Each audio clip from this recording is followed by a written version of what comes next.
What was the biggest Uno reverse card response you ever pulled on someone that thought they had the upper hand? My friends always remind me of this one. I'm from India, so this might be a little unconventional.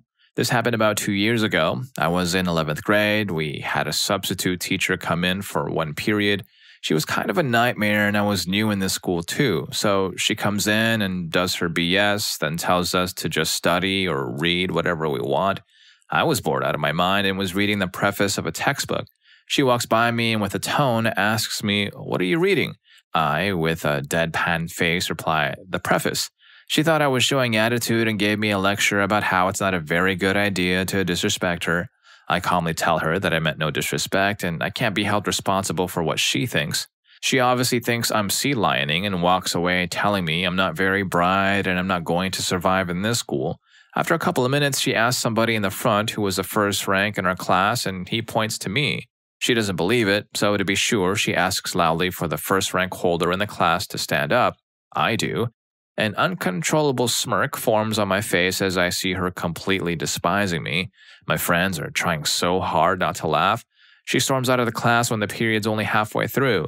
She was a witch to me the rest of high school, but she was never in a position that would allow her to actually affect my grades or activities, so her efforts were always futile. Story 2. I was in PE in middle school. Because of alphabetical order, I had to sit next to my worst enemy. Let's call him Gideon for the sake of this story. Gideon had been trying to mess with me a lot whenever he got the chance, and I mostly ignored him. His last name begins with the letter K, and mine begins with J. This will be important later. I sat down, and he sat next to me as usual. He sees I'm sitting next to someone with their last name beginning with H. He leans in about 2 inches from my face. Gideon, K before J. For those of you that don't know, in the English alphabet, the letter J comes before the letter K in the alphabet. I ignored him because he was being an idiot. He tries to get my attention again. Gideon, K before J. Me, you're illiterate. Gideon, silent for a few seconds, probably repeating the alphabet in his head. Gideon, I'm an A. Me, looks at him and smiles. Yeah, you are. It's stupid now, but back then when swearing was kind of a big deal, calling somebody an A meant something. He looked dumbfounded and I watched realization hit him like a truck. Middle school me was very proud of myself then. That must have felt pretty good. Story 3. I had someone play a reverse card on me in high school. I think this was my sophomore year. I was in English class and the teacher and some students were talking about an upcoming school dance. Miss Teacher said to Boy, "You should go with girl." Boy says, "I can't. I already have a date." Me from across the classroom loud enough for everyone to hear, "Your cousin doesn't count." Boy, who is a friend I have known for years and even knows my extended family, "No, I'm going with your cousin." Plot twist, he had signed up one of my cousins as his date so she could come to the dance to see her friends. I had to open my mouth, didn't I? Second, I was wearing all black to a party and was talking in a group of friends, and this guy tried to embarrass me by saying, "You look like you dressed for a funeral." So I spat back, "You look like the person I'm going to the funeral of." Lassie, no you, works every time. Ah yes, that last one, a man of culture, I see. Story 4. I probably broke a law or two, but I had a verbally cruel coworker back in the early 90s with serious anger issues. I had reported it, but nothing was done, so I brought a mini tape recorder and recorded him going off the handle and threatening me. I went to the manager and told him what was up and it had to be resolved today. So he calls the guy in and we all sit down. The guy immediately starts lying, saying I had it out for him and he never threatened me and I should be fired for lying. I let him go on for about 5 minutes, then pulled out the tape recorder, hit play, and set it on the desk. The guy's face just dropped. I didn't move or say anything. After about a minute or two, my manager turned off the tape recorder, handed it back, and walked the guy out the door. Story 5. First day of the first class in law school, the professor starts talking about the assigned case, Penny-Over versus Neff, and then asks for a volunteer to state the nature of the action in the case. Silence. No one knows. She rants for a couple of minutes about how we need to read every word and can't expect to skate by and that we should have known it was an action in ejectment. Thing is, we did read every word. As class ended, I looked at a friend of mine and said, "Did you see anything about ejectment?" "No, you?" "Nothing." I'm looking back through it and it never even mentions ejectment. So we went to the professor and asked her how we should have known that it was an action in ejectment. "It says so right in the beginning," she said, picking up the casebook and flipping through the pages. But as it turns out, it didn't. And fun fact, law school casebooks are edited, typically so that each case can focus on one or a few elements. Guess which unimportant bit of information had been cut from the new edition? And no, it wasn't a setup to hammer home the importance of reading. She genuinely thought it was there because it had been in the prior edition. Story 6. A few to mention. First, I knew a girl who constantly talked about her obsession with our 9th grade counselor. One day, I needed to vent and showed some of her message to some of my other friends who confirmed her behavior was creepy and stalkerish. Well, she found out and got mad at me. She made my life hell, being passive-aggressive towards me, trying to subtly turn my friends against me, threatening to tell people that I was a distrustful liar, and overall just being a complete witch. She started telling people what I did, thinking she was going to ruin my reputation. So I blocked her on all my social media accounts. She tried to get me to unblock her, but when I asked why, she shut up really quick. I went with a good friend to tell the counselor about her obsession with screenshots to prove it. I ruined whatever kind of relationship they had right when she thought she could manipulate me like she was our mutual friend. I think I proved her wrong. I know I could have handled it better, but she could have too. All I had done was vented to some friends and she tried to ruin my reputation and friendships because of it. She only talked to the people who mattered to me, so I did the same. I wish I could change some things, but what's done is done. Second, a conversation with my mom. Mom, why are you obsessed with making and saving money? You can't take it to the grave. Me? Well, you cannot take expensive clothes and expensive house decor to the grave either. Third, not intentional, but there have been a few occasions as a driver where I've had another driver rage on me a bit and then they miss their exit or turn or green light. I'm by no means a perfect driver, but I can't help but let it brighten my day just a little. Fourth, friend was dominating me in Monopoly. He controlled 75% of the board, 25% of which had hotels. The rest had at least 3 houses each. Then he pulled out the card that said, pay $25 per house and $100 per hotel. And since that day, he's hated playing Monopoly with me. I, however, found that hilarious. Fifth, one time I was working in a small store outside of town and a woman was rummaging through the store and she came up to me and asked, where is the manager? And I said, what is your problem, ma'am? And she threatened to call the cops, but I told her I was the manager and politely asked her to leave, but ultimately had to be escorted out by security guards. And it turned out she had been caught shoplifting and getting caught, so the reverse card applies.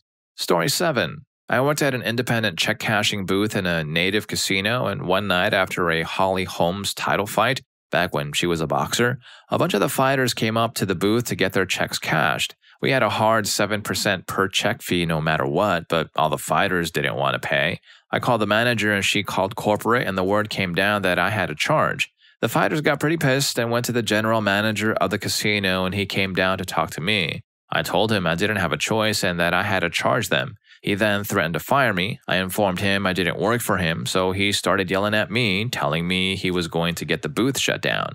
A few months later, it was shut down and the casino started cashing their own checks at a hard 7% by the way, a fee everyone, even boxers, had to pay.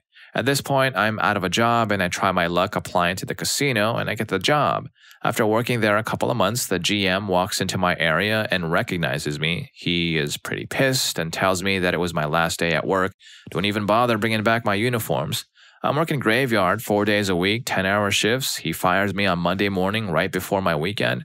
So Thursday night rolls around and I don't go in because the GM fired me, but I get a call from my manager asking where the hell I am. I told him exactly what happened and he laughed and said that right after I left, the GM went up to his morning meeting with his bosses and was canned on the spot. So twice the dude tried to fire me and was shut down twice. Not me personally pulling a reverse card, but the universe. Alright, good one. That was a satisfying read. And if you're liking the video so far, please don't forget to smash that like button and subscribe to my channel if you haven't already so you don't miss out on any of my future uploads. Now let's go ahead and get back to the stories. Story 8. I was at a concert and 2 older women wouldn't stop talking. I asked them to at least be quieter and they told me to go get bent. Finally, I yelled shut the hell up and it did shut them the hell up. Well, lo and behold, one of the ladies had her adult son with her. He says, I think you should apologize to my mom. I told him I think you should shut the hell up too. And just to be clear, I'm not a baddie at all. I was just really annoyed. The guy, his mom, and her friend were stunned into silence. I got to enjoy the rest of the concert. Another one, I lent someone money for a business reason. I'll call him DH for the story. So DH had some issues regarding their client and couldn't pay me back on time according to our contract. It dragged on. DH stopped responding. He then went back to his home country, so I couldn't sue him in small claims court.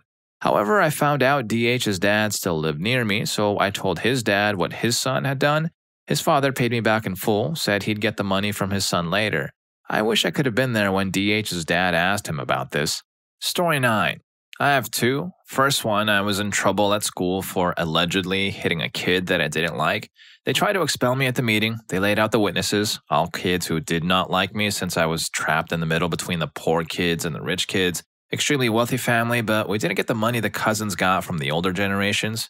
When it came to my side of the story before the Board of Education, I pulled out a notarized document and said, "How could I have struck X when I can prove I was in the hospital for the entire week?" The principal and the superintendent went white as a ghost. I handed the papers to the school board, and the one who spoke for the 3-person board told me I could leave as it was clear I was not able to do what I was accused of. After that, the principal and the superintendent were required to have someone oversee any disciplinary actions involving me. Second, one time at a summer camp, I was going up a small hill on a sidewalk. I was on a scooter behind 3 people that were walking slowly. I sped up to pass them on the side, but as I was passing them, a kid in crutches was on a skateboard going down the hill. There was no room, so he yelled, "Move, dirtbag," and hopped off his skateboard right before we collided. He loudly asked, "Are you freaking stupid?" I felt bad at first, but then my wits kicked in. I retorted, "You can call me freaking stupid, but we all know the true dirtbag here is the kid on crutches who clearly shouldn't be going 20 miles per hour down a hill on a skateboard." Hold on, wait up, back up a bit. A kid in crutches was on a skateboard? How do you do that? What? Story 10. Was raised with my parents cooking, and they taught me all the basics. I didn't see them for a few years and then returned and started cooking for them instead of them cooking for me. I've learned so much about cooking while I was away, and I do things very differently now.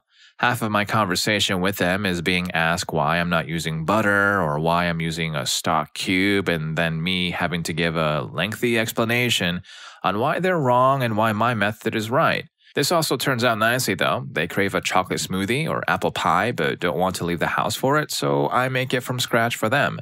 And a few weeks ago, my mother requested this specific cake, and I agreed to make it, but I found she'd been using my sticks of butter for her sandwiches, which left us with too little butter for the cake. I'd been asking her to stop using my cooking butter for ages, but this cake incident is what finally made her stop. Could have had cake if you didn't steal my butter all the time. Another one, this needs a little backstory so you can understand. My friend Sam is a very cocky person, one of those people who has to be better than you or win all the time. He's the type of guy to bring up sizes just because he knows he is bigger than the rest of the guys. Now, Sam has had this crush on my other friend Emily for the past 3 years, but Emily was dating Eric. We were in a camp trailer playing Cards Against Humanity and all had a bit to drink. I was a little buzzed, and I can't remember why, but Sam said, "Well, I win because I got with a 22-year-old. I swear we are all adults." Me being drunk and tired of his cockiness, and I blurred out, "Well, technically Eric wins because he's dating the girl that you have been trying to get with for the last 3 years." He was very mad at me, but everyone else laughed and told me I had no reason to be that mean. I just told them, well, it's true, Eric would be the winner if it was a competition. They still bring it up, and it's almost been a year. Story 11. First, there was this girl who I knew had a crush on me. We were coming back from a school trip in the bus, and she told me this. "Hey, there are rumors running around stating that I have a crush on you. What do you think about that?" I didn't even blink and said, "As long as they're just rumors, I'm fine." Second story. I was bullied in high school, especially by Ian. And one day in gym class, he started to say stuff like, "You're just a mama's boy," and various variations of it. I let him egg me on for a few minutes, then I said out loud, "Why are you so focused on my mom taking care of me? Is it because yours doesn't give a damn about you?" Classmates laughed, he went beet red and never bullied me about my mom after that. It's not about karma, it's about thinking you had the upper hand, then you didn't. And there is no context, as this had been going on for about 6 months when I finally told her off. She's been pestering me for a while, even with not so subtle cues that I wasn't into her at all, inviting herself to activities I had organized and isolating me from the group. Having a good friend acting as a girlfriend so she would leave me alone, changing usual hangout spots because she had discovered the places I would hang out with friends. Talking about the girls I liked in front of her. I was an awkward teenager and it was the softest way I thought so that she would finally leave me alone. It took another 6 months for her to understand that it was never going to happen. Last story, in undergrad, our tutor was a post-grad student on a power trip.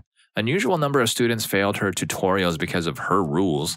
She marked someone absent who arrived 2 minutes late, so they failed the subject, gave 0% for submissions not in blue pen, got people to stand up in front as she quizzed them on content outside the curriculum. She took 20% off my final essay for formatting because a single digit copied from SPSS was in a different font. I appealed to all her marks. We learned nothing. Once in postgrad, I took an undergrad teaching gig to earn some money. She was in my class. She must have decided to start again in a new field. After everyone introduced ourselves, I politely mentioned I recognized her. I started asking her questions about the same content she had quizzed us on years ago. Her eyes were just glaring at me and just said she had to use the bathroom. Never saw her again. She switched to a different tutorial group with an empty spot. Alright, sheesh, why was she quizzing them on things not in the curriculum? Did she enjoy wasting everybody's time? Was her name Karen? Story 12. In high school, in my senior year, there was this one girl who didn't like me because she wasn't able to manipulate me like my other friends, and I would usually respond back to her whenever she tried insulting me, always resulting in her losing. So one day I had this discussion with one of my friends, and I just happened to decide we may need some time alone, so I moved a couple of seats to the front, right in front of this girl. So then she taps my shoulder and asks me why I was mad at my friend and that what I was doing was childish, and that I shouldn't go to my friends crying about stuff when I was the one talking crap about her and things like that. I quickly realized she was trying to make me feel worse about this, as she usually did with anyone. But when she said I was talking crap about her, I immediately realized she was making it up so the people around me would hear, and well, I wasn't having any of that crap. So I just put my hand on my chin and was like, oh my god, really? Oh wow, I can't believe I did that. And at one point I asked her, when did I say that? And she just completely ignored my question. And the more I did that, the angrier she would get, so I had a blast until she gave up and left. Hours later, I was looking at pictures of ball pythons on my phone because, I was just curious at the time whether I should get one or not. As she was looking over my shoulder, I didn't realize until she stretched out her arm pointing at the snake and said, look, that's you. And I laughed and pointed at the mouse the snake was consuming, and I said, and that's you. Well, if you like these stories, here's more for you. YouTube thinks you're going to love them. I'll catch you in that video, and thanks for hanging with me here on this one.